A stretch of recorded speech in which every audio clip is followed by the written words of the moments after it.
Boa tarde, dona Alice. Agora que eu vi os seus questionamentos. Ô, dona Alice, olha só. Tudo isso começou nas duas últimas décadas do século XIX. O que aconteceu? O povo, veio o advento do açúcar refinado. Então a gente usava muito mel, usava o que hoje o pessoal chama de açúcar mascavo. O seu Manel do armazém, o seu Pedro, o seu Antônio, vendia a rapadura, né, em pó.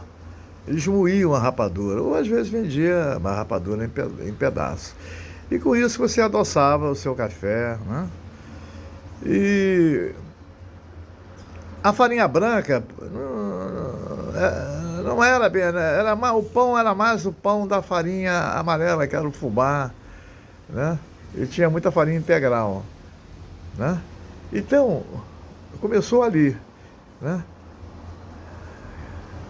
Nas duas últimas décadas, a mudança, né, na alimentação. Depois veio no século XX, 1910, 1920, 30, começaram a aparecer os óleos, né, de cozinha. Só que no Brasil custou muito, né? Aqui no Brasil a gente usava a gordura de porco, a manteiga e também a gordura de coco carioca, eu me lembro disso. Mas na década de 60 já começaram a usar os óleos refinados, polissaturáveis. Aí começaram a aparecer as doenças malignas, doenças ósseas. Você não via ninguém reclamando de dor no quadril, dor na lombar, dor na coluna, dor no joelho. Não existia isso, porque a alimentação era outra.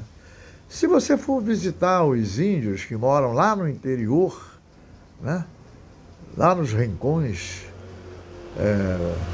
da Amazônia, você dificilmente vai ver um cara com problema de coluna, cara com diabetes.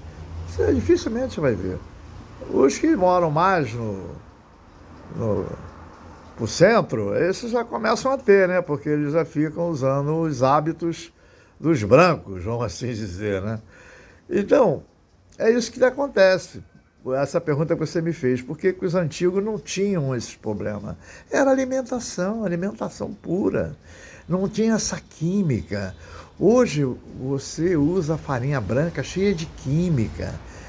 O pão não é mais aquele pão puro, né, que você comprava na padaria, o pão francês, o pão integral, o pão de fubá, né, o pão de milho, não é verdade? É isso aí, então mudou tudo. Hoje é tudo na base da química. Então você vai comer esses pães aí de forma, tá entendendo? São os piores que tem, cheio de química. Então, e eles sabem disso, que isso provoca uma doença. Porque eles têm nutricionistas, mas eles visam lucro. E depois, os comerciantes de medicamentos querem mais que haja isso, para eles venderem mais anti-inflamatórios e outras drogas. Outra coisa, anti-inflamatório não cura a artrose, não cura dores na coluna, dores na lombar, dores no joelho.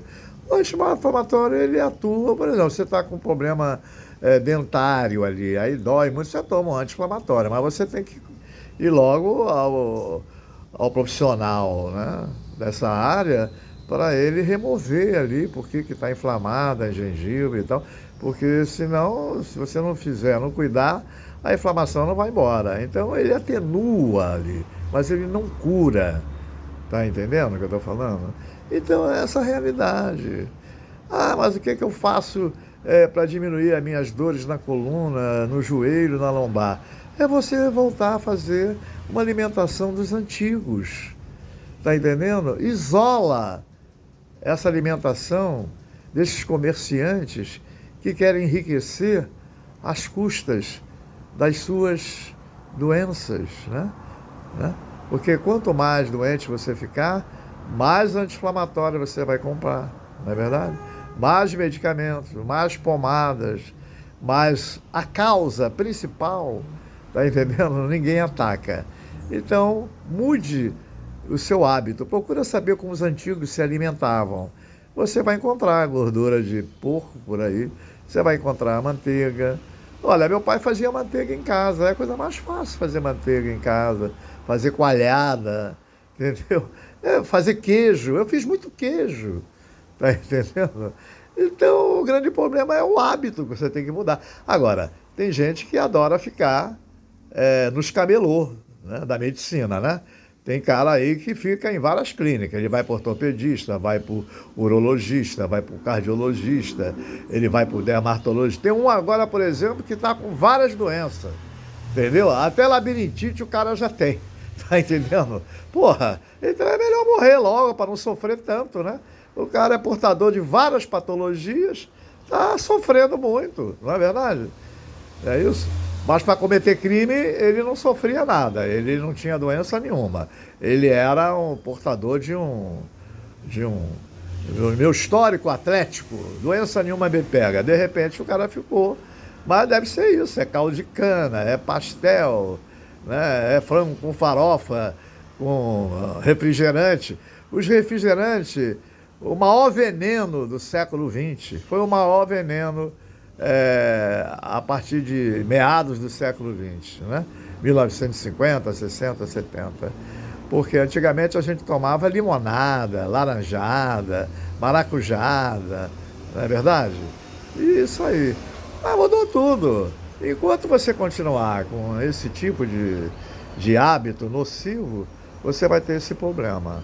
Agora, quer tomar alguma coisa para não ter problema, que é anti-inflamatório, dá problema, né? Dá gastrite, aumenta a pressão, pode causar infarto. Você pega folha de caju, árvore de caju, de abacate, tá entendendo? De goiaba, tá entendendo? De acerola, de pitanga, tá entendendo? Cúrcuma, longa, gengibre, rala, faz um chá. Toma 2 vezes ao dia, ainda bota e toma um chá verde também na parte da tarde. Valeu? Então tá, dona Alice, é isso que eu posso lhe passar agora. Um abraço.